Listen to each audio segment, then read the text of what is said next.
నాగార్జున సాగర్ ప్రాజెక్టుకు భారీగా వరద నీరు వచ్చి చేరుతుంది. క్రమక్రమేపీ నాగార్జున సాగర్ గరిష్ట నీటి మట్టం చేరుకునే అవకాశం అయితే కనపడుతుందని చెప్పొచ్చు. గత కొన్ని రోజుల నుంచి కూడా శ్రీశైలం నుంచి భారీగా ఇన్ఫ్లో వస్తుండడంతో ప్రస్తుతం మనం చూస్తున్నాం నాగార్జున సాగర్ అనేది 549 అడుగులకు కూడా చేరుకున్నటువంటి పరిస్థితి కనిపిస్తుందని చెప్పొచ్చు.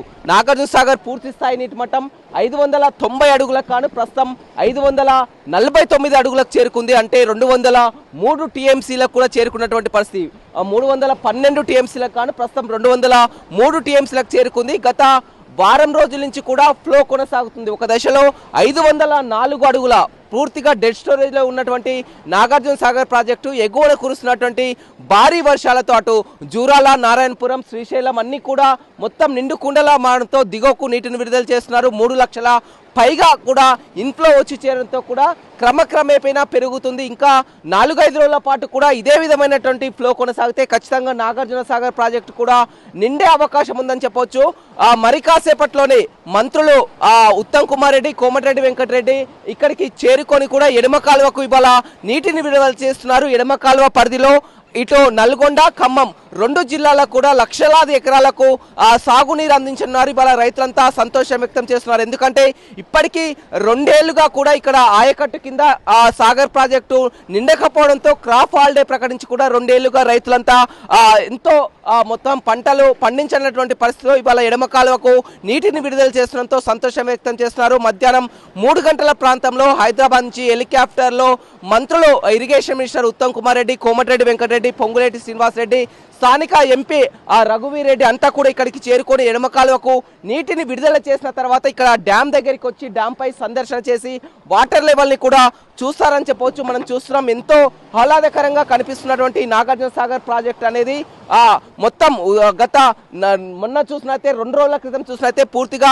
524 అడుగులకే ఉంది. ఈ రోజు చూసినైతే 549 దాటి 550 అడుగులకు వస్తున్నటువంటి పరిస్థితి కనిపిస్తుంది. రోజు 20 టీఎంసీల పైగానే నీరు వస్తున్నటువంటి పరిస్థితి కనిపిస్తుంది. అదేవిధంగా కింద నాగార్జున సాగర్ ప్రాజెక్టుకు దిగువకు కూడా నీటిని విడుదల చేసి విద్యుత్ ఉత్పత్తి కూడా గత 4-5 రోజుల నుంచి కూడా విద్యుత్ ఉత్పత్తి కూడా మొదలు పెట్టారు. 23,000 క్యూసెక్లు కూడా విద్యుత్ ఉత్పత్తికి విడుదల చేయడం జరిగింది. ఇవాళ ఎడమ కాలువకు కూడా నీటిని విడుదల చేయవచ్చు. ఇంకో 4-5 రోజుల్లో ఖచ్చితంగా మొత్తం కూడా సాగర్ నిండుకుండలా మారి మొత్తం క్రస్ట్ గేట్లను కూడా విడుదల చేసి కిందికి నీటిని విడుదల చేసే అవకాశం కనపడుతుందని చెప్పొచ్చు. ఏదేమైనప్పటికీ కూడా నాగార్జున సాగర్ గతంలో కాకుండా ఇప్పుడు మొత్తం కూడా కేఆర్ఎంబి పరిధిలోకి వెళ్లడంతో డ్యామ్ పై కూడా మొత్తం ఎవరిని అనుమతించినటువంటి పరిస్థితి, పూర్తిగా సెంట్రల్ ఫోర్స్ ఆధీనంలో ఉన్నటువంటి పరిస్థితి. డ్యామ్ కంట్రోల్ అంతా కూడా సెంట్రల్ ఫోర్స్ ఆధీనంలో ఉంది. గతంలో చూసినట్లయితే శ్రీశైలం ప్రాజెక్ట్ అనేది ఏపీ పరిధిలోకి, నాగార్జున సాగర్ ప్రాజెక్ట్ తెలంగాణ మొత్తం కూడా ఉండేది. కానీ కేఆర్ఎంబి వచ్చిన తర్వాత కూడా మొత్తం సిస్టమ్ అంతా కూడా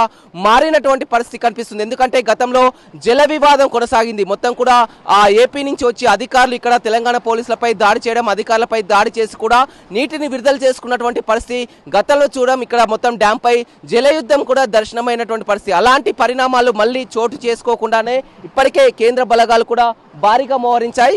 ఏదేమైనప్పటికీ కూడా నాగార్జున సాగర్ ప్రాజెక్టు 2 ఏళ్లుగా గరిష్ట నీటి మట్టం చేరుకోకపోవడం, ఇప్పుడు ఎగువన కురుస్తున్నటువంటి వర్షాలతో భారీగా వరద నీరు వచ్చి చేరుతుండడం, క్రమక్రమేపీ కూడా నీటి మట్టం పెరగడం పట్ల ఆనందం వ్యక్తమవుతున్నటువంటి పరిస్థితి కనిపిస్తుంది. ఖచ్చితంగా ఇంకో 4-5 రోజుల పాటు కూడా శ్రీశైలం నుంచి ఇదే ఫ్లో కొనసాగితే నాగార్జున సాగర్ ప్రాజెక్టు కూడా నిండుకుండలా మారే అవకాశం ఉంది. నాగార్జున సాగర్ ప్రాజెక్టుకు భారీగా వరద నీరు వచ్చి చేరుతుంది. ఇంకో 4-5 రోజుల్లో కూడా సాగర్ నిండుకుండలా మారే అవకాశం కనపడుతుంది. ఇప్పటికే శ్రీశైలం నుంచి చూసినట్లయితే 4 లక్షల పైగా క్యూసెక్ల ఇన్ఫ్లో వచ్చి చేరుతుంది. ప్రస్తుతం నాగార్జున సాగర్ నీటి మట్టం 550 అడుగులకు కూడా చేరుకుంది. పూర్తి స్థాయి నీటి మట్టం 590 అడుగులకు కాను 540 అడుగులకు చేరుకుంది. ఇంకొక 50 అడుగులు రావాల్సింది. ఇప్పటికే 200 టీఎంసీల వరకు కూడా చేరుకుంది. ఇంకా 100 టీఎంసీలు వచ్చినట్లయితే ఖచ్చితంగా నాగార్జున సాగర్ క్రస్ట్ గేట్లను కూడా ఓపెన్ చేసే అవకాశం కనపడుతుంది. ఎగువ నుంచి భారీగా వరద నీరు వచ్చి చేరుతుండటంతో ఇవాళ మరి కాసేపట్లోనే మంత్రులు ఇరిగేషన్ మినిస్టర్ ఉత్తమ్ కుమార్ రెడ్డి, కోమటిరెడ్డి వెంకటరెడ్డి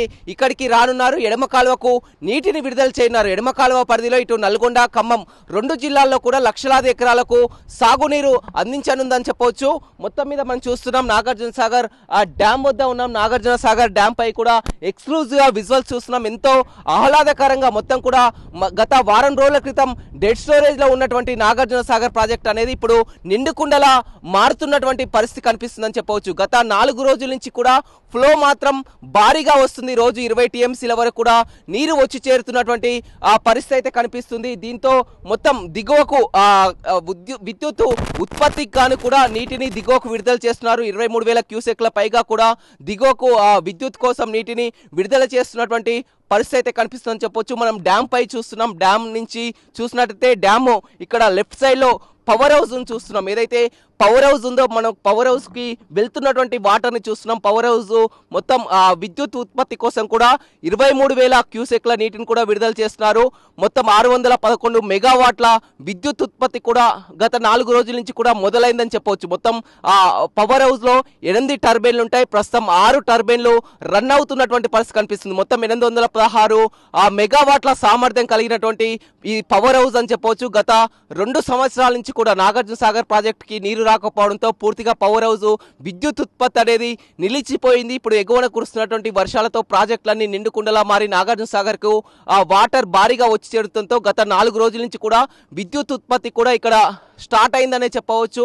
ఇంకా 4-5 రోజుల పాటు ఇదే విధమైనటువంటి ఫ్లో వచ్చి చేరుతున్నట్లయితే ఖచ్చితంగా ఇక్కడ ఉన్న మనం చూస్తున్నటువంటి క్రస్ట్ గేట్లు ఏదైతే ఉన్నదో ఇక్కడ క్రస్ట్ గేట్లని పైకి ఎత్తి కూడా నీటిని దిగువకు విడుదల చేయడం జరిగింది. ఈ సుందర దృశ్యాలను కూడా చూసేందుకు ఎంతో మంది ఎదురు చూస్తున్నారు. ఎందుకంటే ఇప్పటికే శ్రీశైలం ప్రాజెక్టు 10 గేట్లు ఎత్తడంతో కూడా చాలా వరకు కూడా శ్రీశైలంని చూడడానికి వెళ్తున్నారు. నాగార్జున సాగర్ కూడా ఎప్పుడు నిండుకుండలా మారుతుంది, ఎప్పుడు గేట్లు ఎత్తుతారు చూడడానికి కూడా చాలా వరకు ఆసక్తి కనబరుస్తున్నారు. ఏదేమైనప్పటికీ కూడా గతంలో మాదిరిగా కాకుండా ఇప్పుడు పూర్తిగా కేఆర్ఎంబి పరిధిలోకి వెళ్లడంతో కూడా డ్యామ్ మొత్తం సెంట్రల్ ఫోర్స్ ఆధీనంలో ఉన్నటువంటి పరిస్థితి అయితే కనపడుతుందని చెప్పవచ్చు. ఎందుకంటే గతంలో ఇదే డ్యామ్ పై కూడా జల వివాదం కొనసాగింది. తెలంగాణ ఏపీ అధికారులు పోలీసులు కూడా కొట్టుకోవడం గతంలో చూడడం జరిగింది. అలాంటి పరిస్థితులు మళ్ళీ పునరావృతం కాకుండా డ్యామ్ పై మాత్రం ఎవరిని అలో చేయనటువంటి పరిస్థితి కనిపిస్తుంది. మనం డ్యామ్ పై చూస్తున్నాం. మొత్తం అక్కడ క్రేను అవతల ఏదైతే ఉందో అది ఏపీ పరిధిలోకి వస్తుంది. మొత్తం 26 గేట్లకు గాను 13 గేట్లు ఏపీ పరిధిలోకి, ఇటు 13 గేట్లు కూడా తెలంగాణ పరిధిలోకి వస్తున్నాయి. మనం ప్రస్తుతం తెలంగాణ పరిధిలో చూస్తున్నాం. డ్యామ్ పై కూడా సెంట్రల్ ఫోర్స్ అధికారులు కూడా ఉన్నారు చెప్పొచ్చు. మరి కాసేపట్లోనే మంత్రులు ఉత్తమ్ కుమార్ రెడ్డి, కోమటిరెడ్డి వెంకటరెడ్డి, పొంగులేటి శ్రీనివాస్ రెడ్డి హైదరాబాద్ నుంచి హెలికాప్టర్ ద్వారా నేరుగా ఇక్కడ సాగర్ కి చేరుకొని మొదటగా ఎడమ కాలువకు నీటిని విడుదల చేసి ఆ తర్వాత డ్యామ్ పైకి చేరుకొని డ్యామ్ని పరిశీలిస్తారు. వాటర్ లెవెల్ని కూడా పరిశీలించి తర్వాత మీడియాతో మాట్లాడే అవకాశం ఉంది. ఏదేమైనప్పటికీ కూడా నిన్న మొన్నటి వరకు కూడా డెడ్ స్టోరేజ్ లో ఉన్నటువంటి నాగార్జున సాగర్ ఇక్కడ జిల్లాలో వర్షాలు కురవకున్న రైతులంతా కూడా వర్షాలు కురవలేదని అనుకున్నప్పటికీ కూడా ఎగువన కురుస్తున్నటువంటి భారీ వర్షాలతో ఇవాళ నాగార్జున సాగర్ ప్రాజెక్టు నిండుకుండలా మారడం అనేది ఆనందకరమైనటువంటి విషయం అనేది చెప్పవచ్చు. ఒక్కసారి సాగర్ ప్రాజెక్టు నిండితే పూర్తిగా 2 ఏళ్ల పాటు కరువు ఛాయలనేది కూడా కనిపించినటువంటి పరిస్థితి కనిపిస్తుంది. మొత్తం నాగార్జున సాగర్ డ్యామ్ పై మాత్రం ఎవరిని అనుమతించట్లేదు. గంట కూడా ఫ్లో కొనసాగుతుంది. ఇప్పటికే 4 లక్షల పైగా కూడా ఇన్ఫ్లో వచ్చి చేరుతుందో 550 అడుగుల నుంచి కూడా 560, 570 మరొక 4 రోజుల్లో కూడా 590 అడుగులు గరిష్ట నీటి మట్టం కూడా చేరుకునే అవకాశం నాగార్జున సాగర్ లో కనపడుతుంది. Over to studio.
మరిన్ని వీడియోస్ కోసం ఛానల్ ని సబ్స్క్రైబ్ చేయండి, లేటెస్ట్ అప్డేట్స్ కోసం వాట్సాప్ ఛానల్ ని ఫాలో చేయండి అండ్ లింక్ డిస్క్రిప్షన్ లో ఉంది.